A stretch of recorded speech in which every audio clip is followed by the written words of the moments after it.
Welcome back to Geeks Assemble podcast, where we are reviewing a movie that took 163 minutes for us to see some blades being run. I'm Chance. I'm Colby. And of course, as before we get really deep into it, we do want to give a special thanks to the Geeks Under Grace podcast for giving us a couple of promos that they've ran in episodes. Thank you for that. But now let's get back right into what we're talking about. Here we are. Release night, actually the day before release. The official release is on Friday, but we just got through watching Blade Runner 2049. Because we spatial. And so we watched it, and we're kind of doing this a little bit backwards because as those who follow us know, on social media, we are planning to talk about Blade Runner, the original 1982 Ridley Scott movie, but we are doing this almost in response to this sequel. So we're going to do it. It feels a little backwards. We're actually going to pull in also a little discussion about some of the promotional short films that were released in regards to Blade Runner 2049 and talk about the movie as a whole. So I guess it's a pretty good place to start. We're going to start with the shirts. The shirts, yeah. the YouTube shirts. Now, there was a few short films that were made in conjunction with the movie. They've been out now for probably a couple months online, and we actually watched those almost fresh coming into the movie, almost immediately into it. We'd seen it a little bit before, but I mean, it was fresh on our mind. We didn't watch them during the movie. No. We're not those types of people. It was directly before. But... Yes. But we watched those, and I guess we can kind of talk about them as they happened. I mean, the first one. So, which one was your favorite? Well, let's talk about which ones they were first. Okay. There was 2022, I think it was the Blackout. It's an anime, about 15-minute anime. That's the third one. That's the third one. I was talking about chronologically. Yeah, so chronologically, that's the third one. Why is it the third one? Huh? 2022. The other ones happen later. There's 2036, which is the Nexus phase of the Leto one. And then there's a 2048, which is one that's focused on Dave Bautista's character. And that's that's what the viewing order was. The order that we watched them was the order it said to watch them in. But that's so strange. So, yeah, that is strange. Very strange. Well, yes, because they were numbered 1, 2, 3. That is odd. Well, I numbered them, but yeah, I mean, looking it up, that's the order it said to put them in. So weird. Well, okay, so as far as my favorites, I think I could be wrong, but I think we both agree the Leto one was the one that was most intriguing. Out of those short films, to give you just kind of a recap in case you don't watch them, I would recommend that you look them up. They're free. They're there, so watch them. But they're on YouTube, and they're put it, and it's not like someone re-uploading it. It's like it's Warner Brothers Pictures. So full HD, ready to watch. And we'll get you ready for the movie. We would recommend them. And so, which it does reference these shorts, so it's not just watching them for no reason. Yes, these shorts come into play. They do come into play, and it was interesting seeing the little ways in which they did. I think it made the movie, which is very rich, as we'll talk about, but made it all the better having watched them. But the Leto one was focused on, it was referential to the events in some of the other shorts, or namely the Blackout one, but that replicants were illegal. And that his character, Wallace, was bringing them... Neander Wallace was his name. He was the one that basically fixed the world of famine, saved the world through ways. I mean, it doesn't ever tell us what ways, but however he does it. But that he brings synthetic about... farming. Synthetic farming, yes. So, but as far as the nuts and bolts of it, we don't understand exactly how, right. But yes, he fixed the hunger problem, and so even though replicants were illegal after the events and other events following the original film, he brings them back to the table as a viable workforce. I don't know if he said it in that, but I definitely know within the film or the short, basically civilization is built on the backs of others. Whatever workforce that it is. So there were lots of slavery allegories. There's lots of biblical allegories, and that all kind of gets started in that short. But I really responded to it. Another good one is the short about Dave Bautista's character. His name was Sapper Morton, and anyone listening to this knows that, having watched it, he is the main focus at the beginning of the movie, and just seeing why he's on the run, why he needs a Blade Runner attached on him. That this movie shows that, or this short film shows it. You want to tell them about the anime? Yeah, anime. I mean, it was pretty decently well done as far as animation goes. There were some of the sequences of their fighting scenes and the beginning stuff that was, I didn't really care for that animation, but the main animation was fine. Yeah, they throw a few little styles in there that some are a little harder to palate, take in than the others, but it was all in all very effective. And I know why it was an anime. I mean, the others are pretty sedate as far as action, like they're set in a room or set kind of tight knit in far as what's going on. There's a little action in the Dave Bautista short. The other one is very explosive and action packed, and other than it being a filmed, if it was to be filmed in live action, it would have been very, very expensive. So the anime was probably very cheap, for lack of a better word, a very inexpensive option for doing the that particular story. And it told the story of the blackout. I mean, there's a reason why the replicants and everything has went so far downhill, and probably what led to the fame in the first place is this basically all records and everything was destroyed in the years following. The Tyrell Corporation went to nothing following the events of the first movie, and that gives Wallace, played by Jared Leto, a chance to swoop in the years following and rebuild Tyrell as his own making. So, but those were good. I don't want to just sit and talk an hour about the shorts, but I would highly recommend them. But I know one big point for you in particular was its length, the film's length. You want to tell us about it? 163 minutes. It's a little long for a movie. A little long for a non-Tolkien movie. And I don't know if I can point specifically to instances where I felt like that I just knew right off that it was length that was bothering me. But I know there were scenes in it that just seemed they didn't serve the plot, that just threw it in there.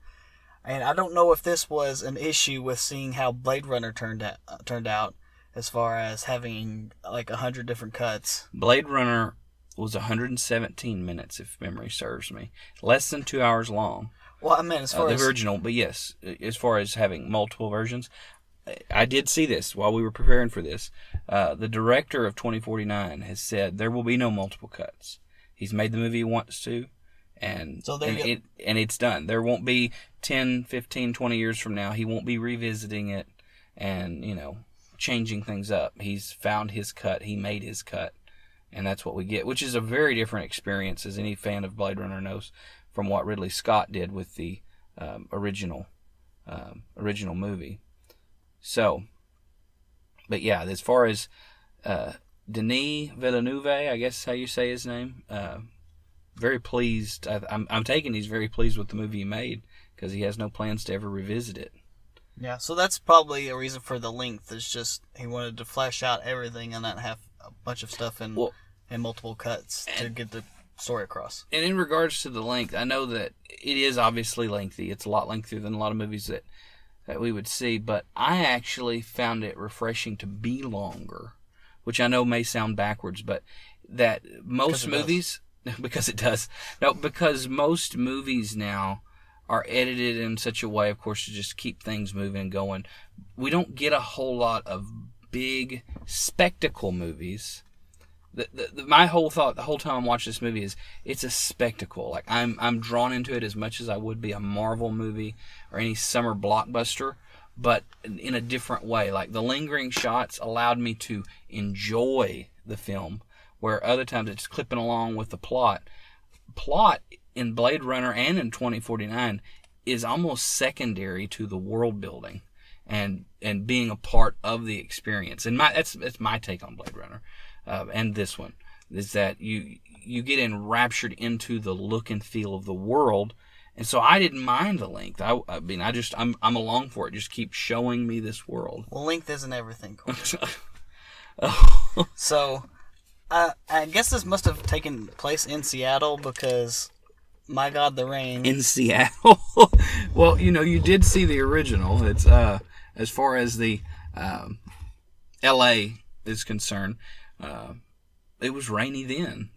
Who wouldn't think it would be that way 30 years later? Yeah, I think I know where California's water famine went and how it happened. It was just to film this movie.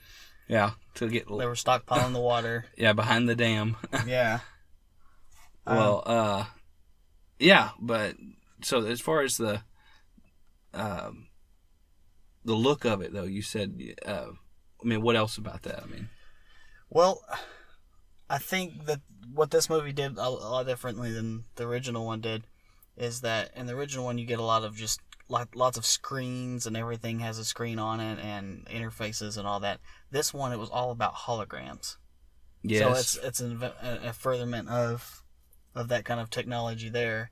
Which I think that a few years ago, I mean, I know that they had like a concert where like Tupac was in a hologram, and they've had a few things since then, but it's kind of died out. As far as I think there was for a little bit, everybody thought, oh, everything's going to be about holograms. We're going to bring entertainers back from the dead as holograms. This movie ran with that. I mean, anybody listening to that, I'm assuming that you've watched the film or at least want to hear about it. So, I mean, you're going to see some of the greatest entertainers of all time brought back for at least moments. If we ever get successful hologram technology, if the first thing they make isn't Leia saying, Obi-Wan, you're my only hope. We failed as a human species, right. Yeah. Just reboot. Rebooted to hold it all. It's all. Let's start over. Well, but yeah, so the holograms were a big part of it. And a character was essentially a hologram.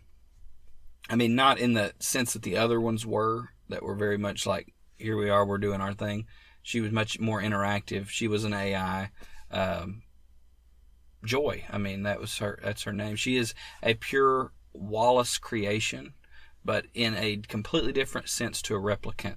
I don't even know, was she ever labeled as something? Because she isn't a replicant. Like, she's a completely different creature. I don't think so. But the topic that I skipped over here that I actually wanted to talk about before we get into that, did this feel like a Blade Runner movie? To me, it did. Absolutely. When you phrase it that way, it made it think that it's not, and I'm on the defense. I think we agree there. No, I mean, there are a lot of points in here that you get a genuine feeling. I think it had issues every once in a while of being very tell not show. So having direct clips from the original Blade Runner and direct audio from the original Blade Runner, like just ripped straight from the movie.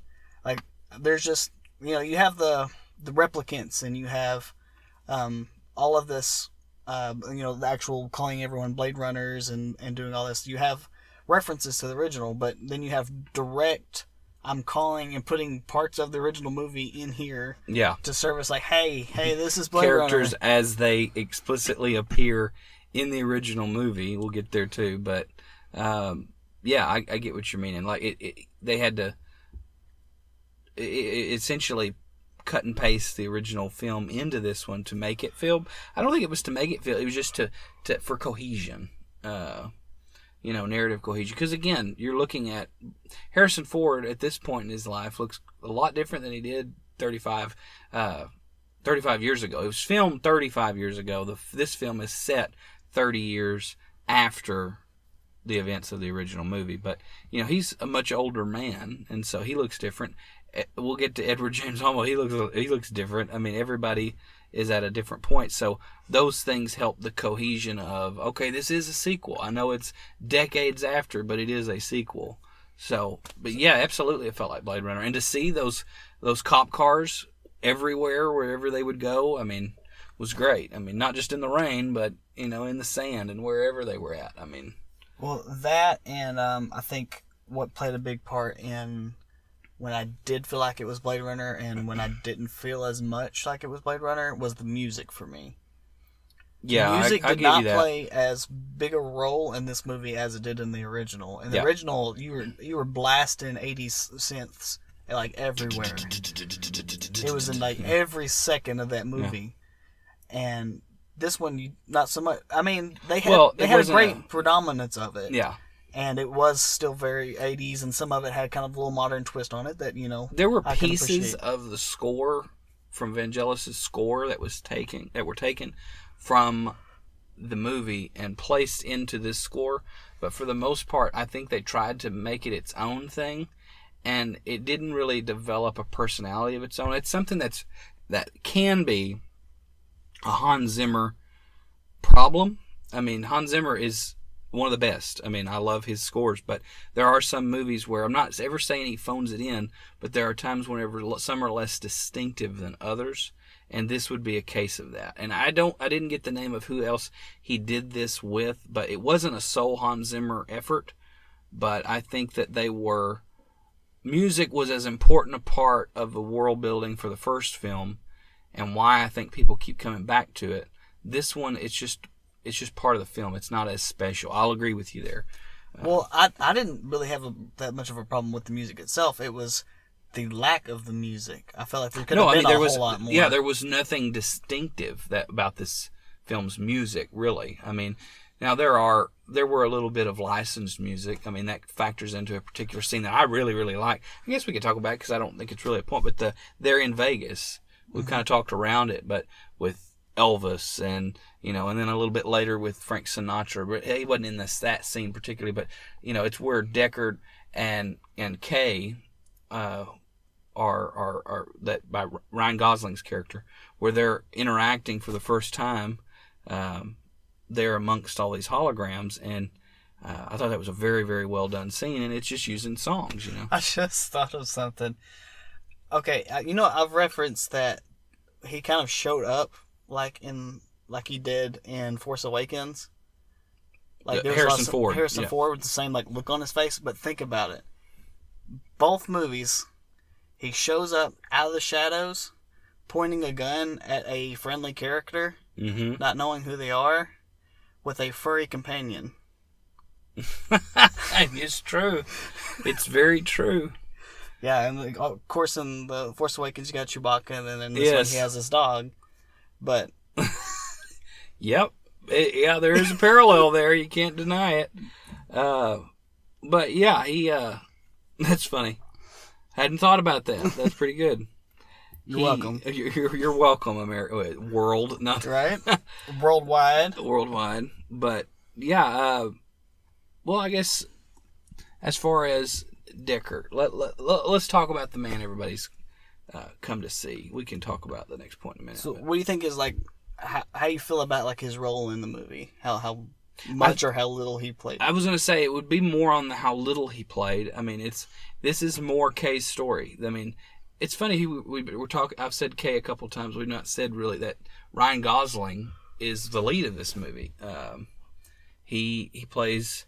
I want to say Agent K, Men in Black. Right? This is a Men in Black prequel. In case Yes. you didn't know. Yeah. But It's all related. he plays K. K being an initial of basically a barcode. I mean, he's just got a serial number. I think, a serial number.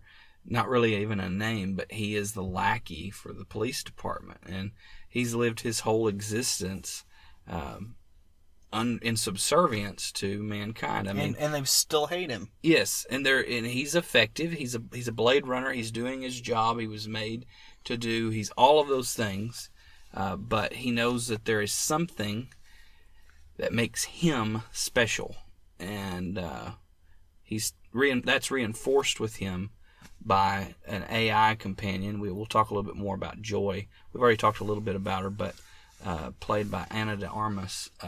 Very, very well. I've not really seen her in anything either. But. If that is where like Amazon's Alexa is going, Sign me up, as he says. I want 12. I want 12. I want them in every room. No. Right? But she is the closest thing to a caring companion and a caring relationship that he has, and she's not even real. But then, spoiler alert, he's not either. I mean, yeah, I mean, he is a replicant, but he's created to be, this replicant killing machine. So right off the bat, you're introduced to this, where in the original movie, it's an ambiguous point about Deckard. You're given from the very beginning, this is who Kay is. And so our hero, it's very similar to, I don't know if Chance has watched Westworld or not, but I've seen almost the first season. Oh, almost the first season. I didn't know you were watching it all. But yeah, I started and watched a few episodes of it. Yeah, they're very close, and I mean, they're cousins, so to speak. Add these some shows. Add some 80s music in the background, and forget the horse. Coats, and there's horses. Horses are in both. Right? They're not made out of wood, but we'll work with it. Yeah, break the horn off, and there you go. We got horses in both shows. But no, here you have Kay, who. He does his job, he does it well, but he knows something special about him, and so he's pulled along in this plot searching for answers, and his memories are what lead him through the plot. Like, it's such a strange interweaving of, he's artificial, but these things that are so real to him help him get closer to what he's looking for, and he finds out that it really isn't for him. I mean, it's obviously good stuff. I mean, but... And did you catch that parallel from, like, the original Blade Runner and this one? Did you see what the last scene in Blade Runner, Final Cut at least, mm-hmm. when they're about to escape his apartment? Like, the little, like, origami folding. Oh, yeah, the unicorn. Yeah. The unicorn. And then what the main symbology is in the main one for his son.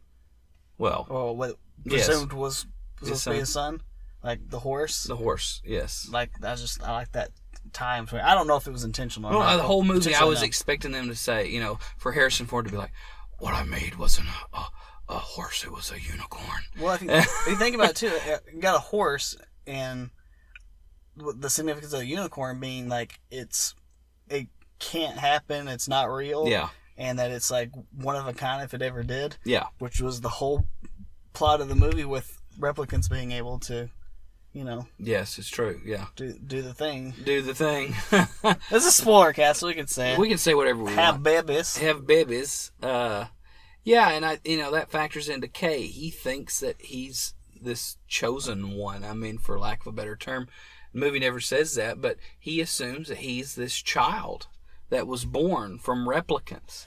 And I would say this movie sets aside any notions of, is he or isn't he with Deckard? Deckard's a replicant. I think so, and Ridley Scott thinks so, but Chance does not think so. He's entitled to his opinion, but it's entirely possible or plausible. I don't think it really matters that much. It really doesn't, I guess, now in the scheme of it. But when he said, "We're hunted," we were being hunted, like, sounds very much like he's calling himself a replicant. And then, like I brought up too, that the we could be that just from aiding a replicant and escaping. It could be. So, and he never looked left, so we never... I think they were trying to push it that way in the original one, just because, like, one of the later scenes in the movie with Rachel telling him, "Have you ever taken the test yourself?" Yeah. I think they were... And that just never got discussed. So, whether or not that was actually... I mean, maybe he is, maybe he isn't. I think that was the whole point of it. It was to just throw the question up in the air. Well, I mean, Deckard is put into this film as far as a role. He doesn't even show up till like the second half, I would say. You have to look at a timeline of it to find out for sure, but it felt like second half is before you ever see Harrison Ford. And a lot of folks I know are probably going to the movie thinking, I'm going to get to see Harrison Ford. I just love that man. And they're ready to watch him. I told you to quit making fun of me. yes. But that, they're going to be they may be a little disappointed. I can say before we go any further that this movie is not for everybody. Neither was Blade Runner. There were people in our screening that I don't think were really even there.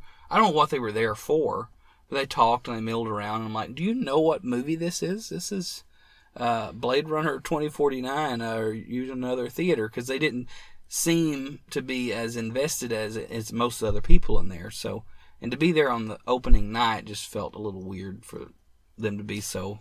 Yeah, there wasn't hardly anybody there at our particular theater, but those that were there, you could tell were there probably as heavy fans for the most part, but there were some that were there. It was just like, what are you doing here? I was bored, and the World of Warcraft servers were down. Yeah, so I'm just here. And nowhere else to be.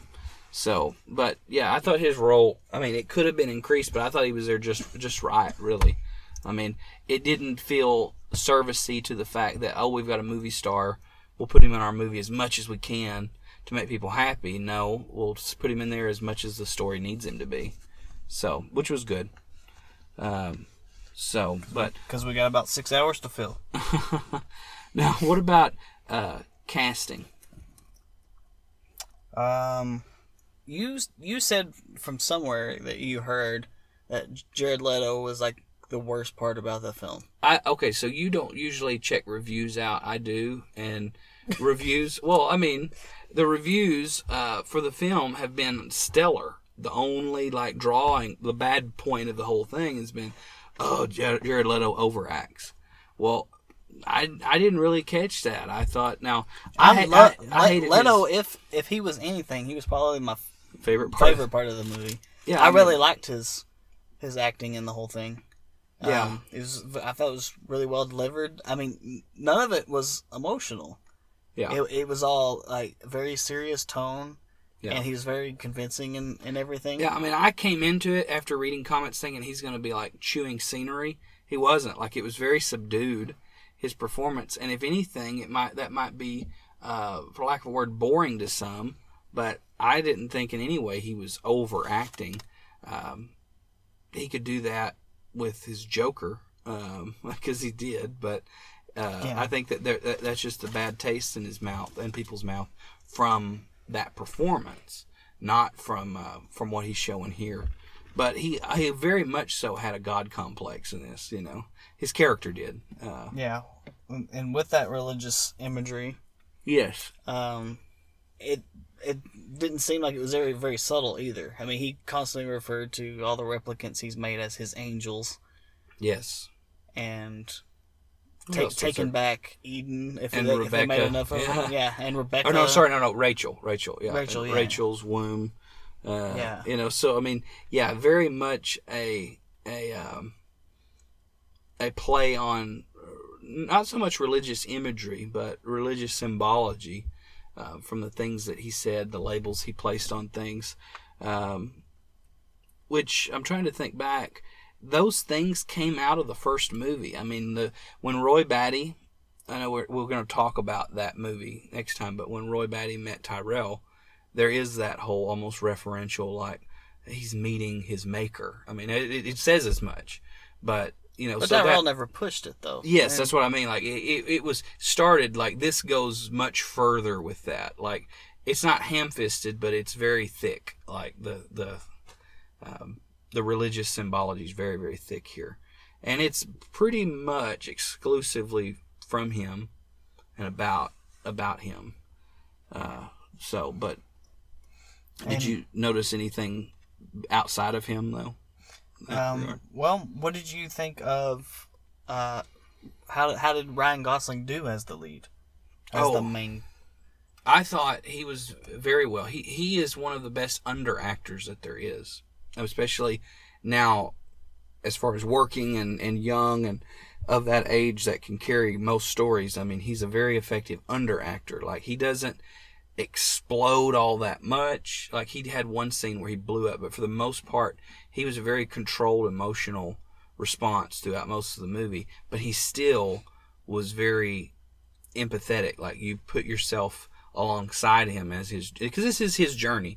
This is not Deckard's story. Deckard is a supporting character in this.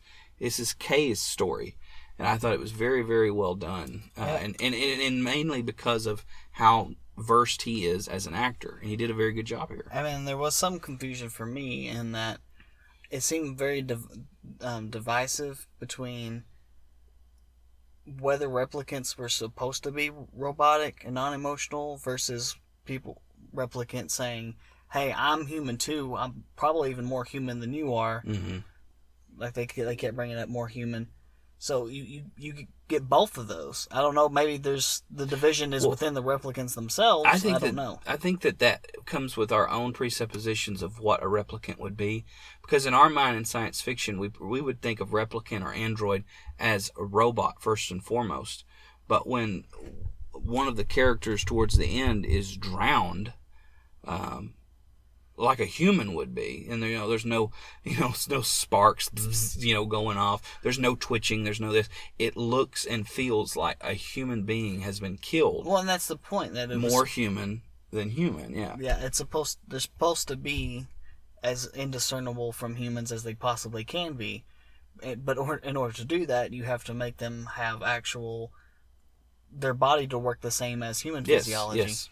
Or else they don't have to guess who's a replicant anymore. They can just cut them open these are wires instead of organs. Essentially, what this is now is not sci-fi in the sense of robotic androids. It's that man creates life, engineers life, and plans life, and all of those things. And I, at least in my mind, have to pull back, because when I think of this concept, it is more along the lines of machine at some level. There's no machinery going on here that we can see. They are flesh and blood, just like us. They may not heal. That's one thing that it felt like. He would glue himself back together. It's not like they're exactly like us, but they're close enough to us that.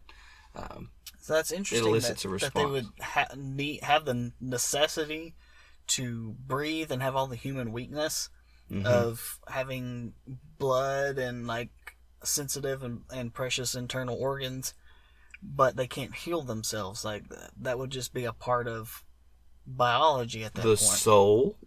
Okay.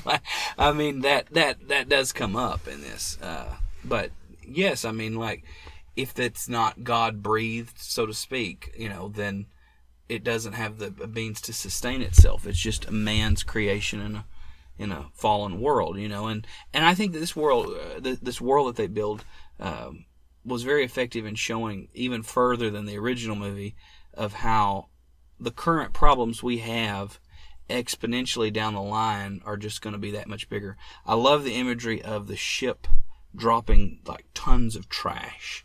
Like, we're just going to deal with it by dropping it here. Because that happens every day in the cities with landfills, and it may be pretty and have grass on top as you drive by, but on the other side, it's, full of a mess. They're just taking it out as far as they can into the wasteland and just, dropping it. And it's only a matter of time before we have tiny robots who go and clean it all up for us, and that we all go get obese and fly on hovering chairs. And then, yes, Wall-E. Yes, yeah. Absolutely. And another thing, too, is that, did you notice that drones were, like, non-existent in the original Blade Runner, but they were, like, so present in this movie? I mean, they detach from cars. They do all the work. I mean, the drones even became subservient to the replicants, who were basically us anyway. So, I mean, that whole hierarchy is there, but we're not emotionally invested in it because it's a machine. Well, I think that was a big difference between the first Blade Runner, and this one, was they were kind of filling the gap, because in the first one, we made sentient life, but and okay, we got flying cars too, but everything else is pretty much the same. We eat the same food, talk to the same people, we still walk, we still, have the same needs, all that stuff, but. In this one, there's like, no, we got better technology now too. We've got all these like holograms, and we've got like AI now, and we've got personalized billboards and stuff for all that kind of stuff. So yeah, I feel like all of it kind of filled the gap of like, wait a second, we're supposed to, we're a technologically advanced society.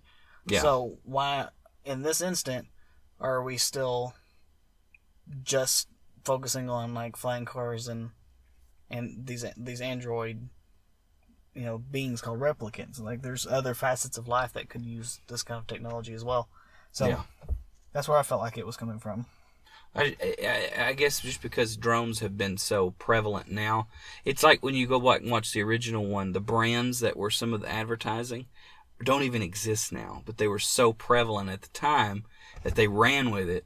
Like drones are so big right now, like we got to put it in there, and so drones became a plot point in the film throughout. I mean, it wasn't like a one scene; it was throughout, and it was interesting how, like, Kay says, well, pull back, take a picture of the whole thing, sends it into places that he doesn't go first. It is even the replicants at that point are almost human, in the sense that really are human in the sense that they issue the commands just like we do. So, but it was a nice touch. I think in talking about casting, we've talked a little bit about the character of Joy, and then one that I don't know if we've actually brought up yet is Love. And I know those names, they're spelt Joi and Luv, but Love and Joy, I thought was a interesting. So way they to use label like them. text message spellings, which Yes, is fine. like a 12-year-old girl would spell Love and Joy. Because like I brought up like in the board meeting, someone like we'll call like the main female characters of the movie Love and Joy, and then some guys had to be like, well, that's a little heavy-handed, don't you think? And then I got it. Got the solution. We'll spell it different. No one will know. We'll spell it like my 14-year-old teenage girl does. Yeah. Well, I guess looking at the character of Joy first, she is purely digital. I mean, she is just as, the way the movie paints her, just as wanting of real substance and to experience life as Kay would, as a replicant. And so, yes, the replicants are the flesh and blood, but what was it, the line that, all life, she says all life's derived back to four characters, with a C-A-T, was it C-A-T-G? I mean, like for chromosome, like at a molecular level, like he's studying these things for DNA, like where it is that the enzymes of what makes up DNA. Building blocks of DNA. But, everything about humanity and everything about replicants goes down to 4, and then she goes down to 2. But he's like, did he say or did she say, I'm not half? No, he said. Yeah, you're not half of us. Like you're just as much as. She said, she brought up that point and says, I'm just ones and zeros. He said, you may be half in that way, but you're twice as something else. And I don't remember the line myself. But it was a good scene, a very good scene. Yeah. But it goes to stress more about their connection, and there is a scene. We'll get to the sexualization within the movie, but there is a scene where she desperately wants connection with him, that she enlists essentially a prostitute to overlie herself with on top of her, like in this. You have to see it visually, and if you've listened, I assume you have. She phases herself in and tries to sync up with her movements to experience a physical connection like any person would, because she's digital. She can't otherwise. And it's an very interesting visual scene. And in that particular scene, there is no nudity. Yeah. Which I thought was very tastefully done. Yeah. That scene. And the girl who plays the prostitute is in one of my favorite shows, *Halt and Catch Fire*. Mackenzie, I can't remember the actress's name. Her name is Mackenzie Davis, and she plays in that show *Halt and Catch Fire*. Very good. I've not seen her in any movies until this one, so it was good to see her in a movie. But the character of Love, before we go too far off of it, she is essentially the lackey of Wallace, of Jared Leto's character. And his best angel, and nothing angelic about her whatsoever in the sense we would take it normally. Very harsh, very calculating, able to switch her personality in a snap. I mean, she is ruthless and calculating, and one thing that's interesting about the original movie is that the replicants only harm humans. They don't harm. If you go back and think about it, they never harm replicants in the movie. Well, she was going pretty hard at Kay. But that's what I'm saying. She does in this one. In the original movie, replicants never harmed replicants. Like there's a lot of them, though. I know, but there's a camaraderie there. The killing happened between replicant to human. It was never a decommissioning of replicant to replicant, at least amongst those who were being hunted. And in this, she's very, very ruthless. Stabby. Yeah, she's something else. And to be named Love just kind of felt ironic on top of all of it. But Joy was probably one of my favorite characters. And there is a scene, as we go into the next point, about this movie does have a whole lot more nudity than the original movie. There was a scene in most cuts. There is a scene where Zora in the original movie, there is some nudity there for just a moment while she's getting dressed, and then the famous running scene where she ran down by Decker. There is a topless scene there in the first movie. This one, though, had lots of imagery of nudity in it, and I know we'll talk about the more of this whole movie that the other one didn't have. But it felt like, I think that the first movie, there is a cut of the movie. I don't remember if it was the work print cut or the international cut, or maybe both. But there was more sex in that original movie, and more things shown than what most see, because they don't see those cuts. And which cut was this? Oh, we're scratching that out. Oh. But in this movie, there was lots of scenes of that, and it does feel like, because of the imagery in the film, where there are women that are as statues. I mean, not even just could be statues. They are statues. That sex is revered, and there are places within L.A. that are, just right on the street, like you would go into a department store, that are obviously sex shops. Like, you go there to experience sex with replicants. They don't show that, but they very much imply in the sounds of things that everything is much more sexualized in this movie.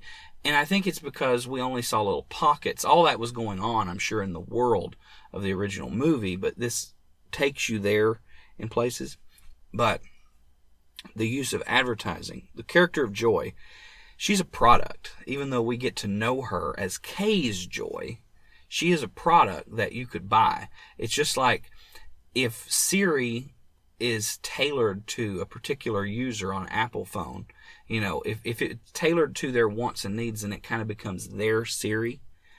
Joy is in that sense of, like, it becomes personalized to you. And so his love for her was tied to his experience with this product, which is then available mass market. And when you see the way she's advertised at the end of the movie, she's like, it's very sexual. She's like rated R holographic AI yes. version of Sound of Music. She's getting to know you, know all about you. Yeah.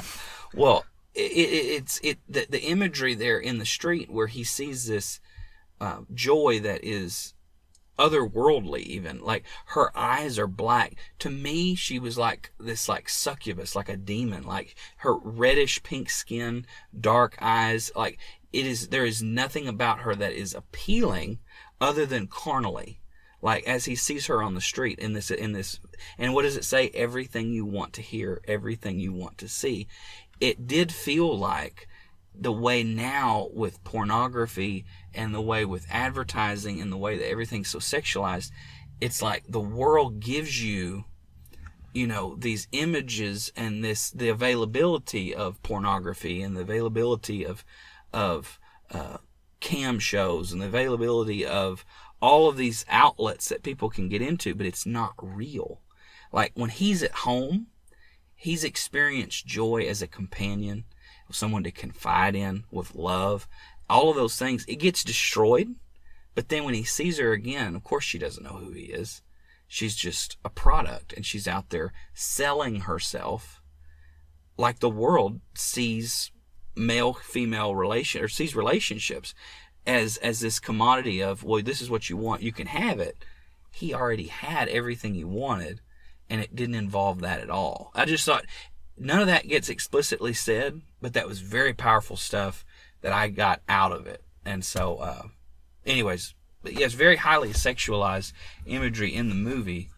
And I think it's something to let people know about if you're, to watch it. Right. And all of this, I think, ties into the reverence for your ability to sense things, like all of your senses, because that's a very reoccurring topic all throughout the deal, throughout the movie. You get, like, as far as the act of coitus, yeah, there are a lot of senses involved. There's a lot of sights and smells and sounds. It's very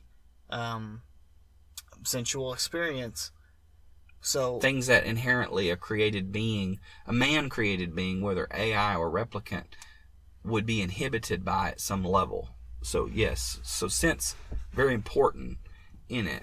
The overarching umbrella, but that also comes into play in other instances, like you were saying, some instances before of like eyes getting removed, like their right eye is what's like tattooed with their serial number to know that they're a replicant. The original movie focused on eyes a lot. This one still does. I thought it broadened itself though to include touch, especially touch, because it's something that Joy inherently lacks, being a hologram essentially. She lacks touch. She finds a way to try to emulate it, but then, the character of Kay, he finds that beehive, sticks his hand in it. You have that many bees on your hand. Yeah.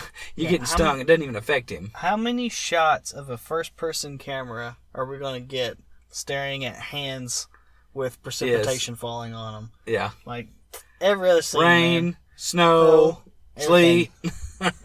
Everything. We just didn't get the hail. Yeah. That's pretty much it. Yeah, you'll get some really good senses right there real quick if you're getting hailed on. Yeah. Bam, bam, bam. But yeah, so senses were a big part. I mean, translating smells is always something that... did you notice, though? They did. I was just thinking, maybe they didn't ever do it. The very first of the movie, whenever the Dave Bautista scene, they'd imply that he's cooking and he smells the garlic. Like he smelled there. Like all of those things are evoked. Obviously sounds and sights, but the touch and the smell and all those things... and taste, I would say even. I'm sure there's a scene in there, but all of the senses that... The taste was in there with them at the bar scenes with the whiskey. Mm-hmm. So I got 1 million bottles of whiskey. Yeah. And they said, does it taste like the real thing? And they asked him. Yeah. He poured some for the dog. Which I thought was funny. There's not a lot of humor in this movie. But I don't think anybody comes to this expecting that. I would hope not. No. But there is some there. It's not completely bleak. But it was... but yes, all the senses are addressed. And I think that is a motif that has to be addressed in this. Because, again, they're all inhibited by that at some level. And maybe that's trying to force the question of... One of the main points of it is something really a living thing. If it can't sense. Like if it's... able to sense, is it real? Well, yeah, because I keep going back in my mind to the scene with Joy and the scene there where she's trying to connect with Kay. And another thing I noticed. Okay, her name is Joy, and she insists to give him a name, and it's Joe. You didn't put a lot of thought into that, sweetheart. No, but I think that it was her way to make them closer than by naming as him? name as she could, because all they are essentially is one letter apart. Or with an I or without an O. I thought that was completely debunked by one of the ending scenes when he meets her like giant pink naked character. Yeah. And she says that he looks like a good Joe. Well, you can see that very much was the opposite in that she called him a good Joe. Joe being a completely nameless random dude on the street. See, in my mind, I'm sitting there the whole movie like thinking, oh, this is her way of connection. It's all she No. It's the only. That was the if I could give you a name, it'll be Joe. Well, because of course it's Joe because that. But if you look at her solely as at the home, like the doting housewife type that she's introduced as, she. You do romanticize the idea, but then you pull back and you see that it's all programmed anyways. It's far from romantic. But anyways, so I guess we can get to a surprise character, I will say. I did a scene I did not see coming. Sean Young, her character of Rachel, obviously is played back, we said, in video clips, but she's in the movie. Definitely. Well, as she appeared in 1982's original movie. I mean, as she appeared, yes. Yes, as she appeared, but she actually played her in this, and they de-aged her. So, I'll let you do it. She wasn't Sean Young. She was Sean Old. But yeah, they de-aged her, similar to what we saw in Rogue One. What we saw in, Ant-Man, what we've seen in Civil War, and Guardians, yes. So, like, even though those are all Disney, like, this is a Warner Brothers movie, like, obviously it's something that is starting to make the rounds now, like, it's not like, oh, well, what are we going to do about so-and-so? They're a little too old to be in this movie. Well, we'll fix them up. What about the computer? We'll get that computer out. We'll get this worked out. But it was an impressive scene. I don't think that it was flawless in execution. None of those have been, but it was very effective in it. Obviously, what happened to that replicant was very jarring in the scene, but it was good. And on that topic, we've said a little bit about Edward James Olmos. He is in the movie, and he ain't de-aged at all. I mean, he's maybe not de-aged, but he is infused with the spirit of a fast food chain mascot. Yeah, in 2049, he is Edward James Olmos plays the Colonel in the movie. He is the advertisement for. Did I get that right? Like he's the advertisement for the Colonel in 2049. Yeah, I saw him on screen, and I immediately wanted chicken. Yeah. You didn't even have to say those letters KFC, but it did say K a lot. So I mean, there you go. But yeah, he's in it, and it's a cool scene. You even get a little origami, just like old times. Yep. But I still want to know what lotion he uses on the skin because I love his complexion. Yeah. Yeah, I've always wanted my skin to look like a topographical map of the moon. Now, as far as the last point, I'm thinking this is probably. Well, you said we wanted to talk about what you said was kind of like a lack of humans in the movie. Oh yeah. They're for the most part in the original movie. There's the. I don't know if he's a police chief, but he's a superior named Bryant, nonetheless. In the original movie, he's obviously a human character. We find out, if anybody had any doubts, it seems very clearly that Edward James Olmos' character is a human character. So there were humans in the other movie. Tyrell was a human. And then J.F. Sebastian was human. There were lots of human characters in the original movie. This one functions almost without any. I mean, there are some, yes, but the main characters, and my conclusion is Deckard's a replicant. I know that it's not conclusive. Let's move along. Your main characters, if that's the case, your main characters are almost exclusively replicants, which is almost like Westworld. Like, you root for the inhuman characters more so than the human characters, which I think is an interesting way to take the story. And I don't know. I mean, just overall, everything is you're telling a story about non-humans, and you care, which is saying something, because typically we anthropomorphize like animals to make movies about animals. We have to make them more human for us to care about them. And so, that's so sad. Well, it's true. Like, any Disney cartoon, the animals are given human attributes, and then we identify with them. And in this, like, I guess the same thing's happening, but they're not human. They're like human. But it's the central question of this movie and the previous movie are, what does it mean to be human?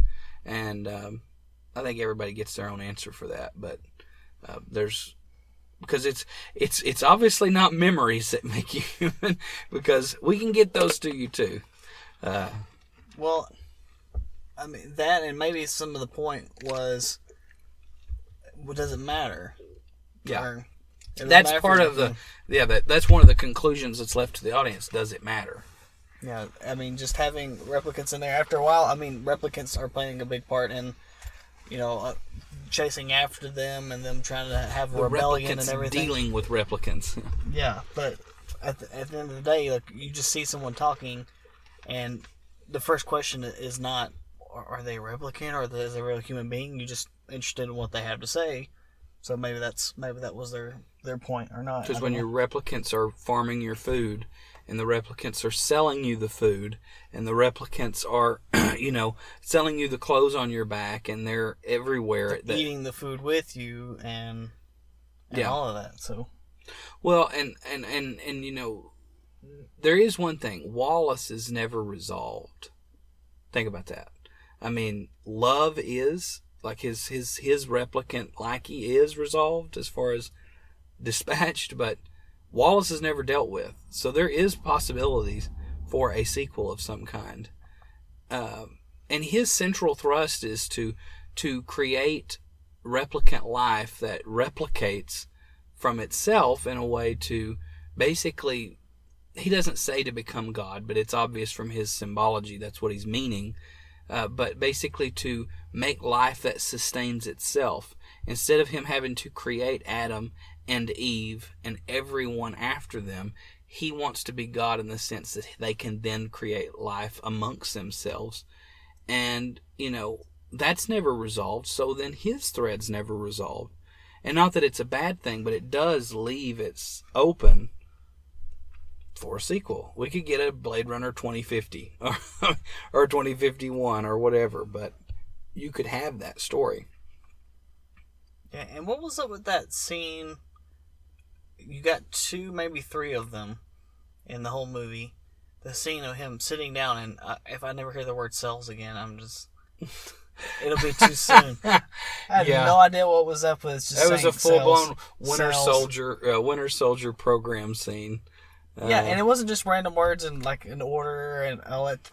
It was, they put like weird like crisis of humanity questions before the word cells, and like he had to repeat the word cells. Yeah, I don't know. Maybe that at the ending were the words that he was supposed to repeat, and he was supposed to repeat them immediately, and the questions before it were supposed to elicit an emotional response. Like, yes, that's what I took it. Yeah, how do you feel, or how do you feel knowing you'll never touch a lover's hand, or something like, and then it cells, like you'd immediately say cells and not register any kind of emotional response. Mm-hmm. That's probably where the baseline came from and all that stuff. So I think there's a lot of stuff that one can gain from watching it again, just like the original movie. Mm-hmm. I will see it again. I'll probably see it multiple times. Who has the time? Who has the time? I don't. Well, let's deal with one question, and we can kind of wrap up with another that we don't have listed. But what about Kay? Okay, what do you think? Is he dead? Is that the Deckard question now? Is he or is he not? Is he dead? I mean, I think he's dead.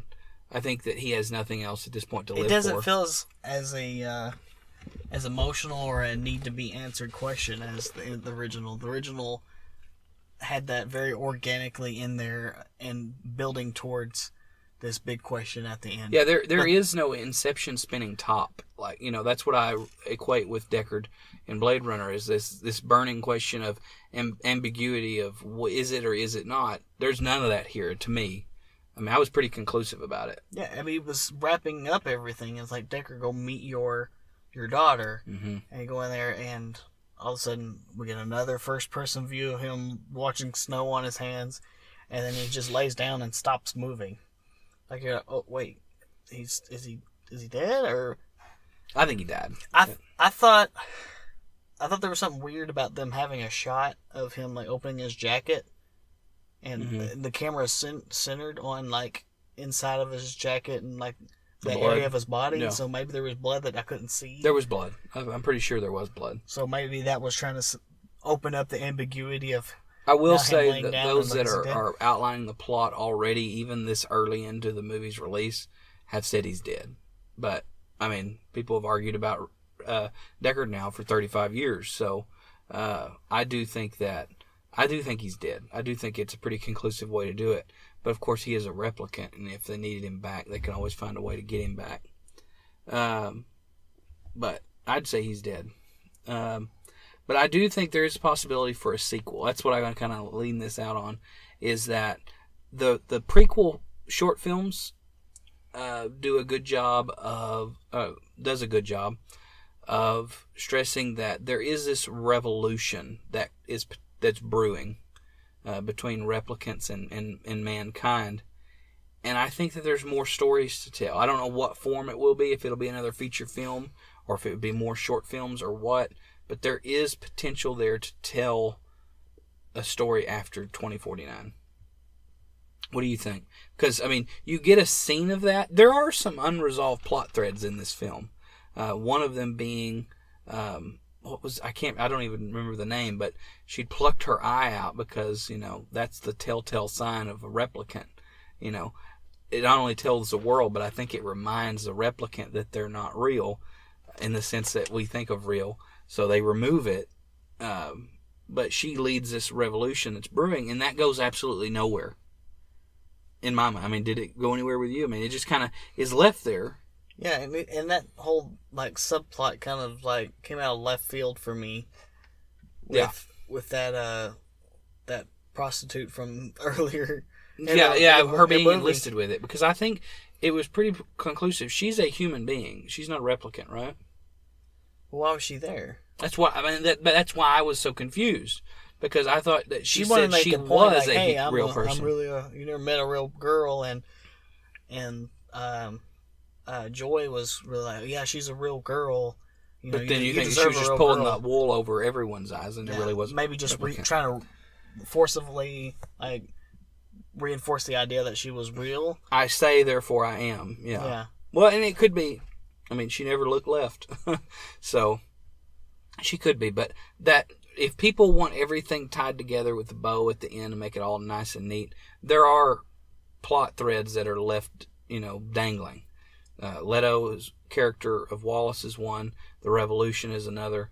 And I'm sure there are more that we can think of at another time. But well, I'm sure like the whole revolution of the replicants would probably be the plot of the new one. Oh yeah, and it could be a very good movie, but it would not be.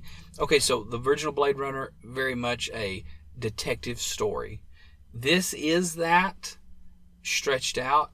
It's not as tight of a detective narrative as the original movie was, because that first movie is tight. I mean, it's very much on the nose, and it has to do with the runtime.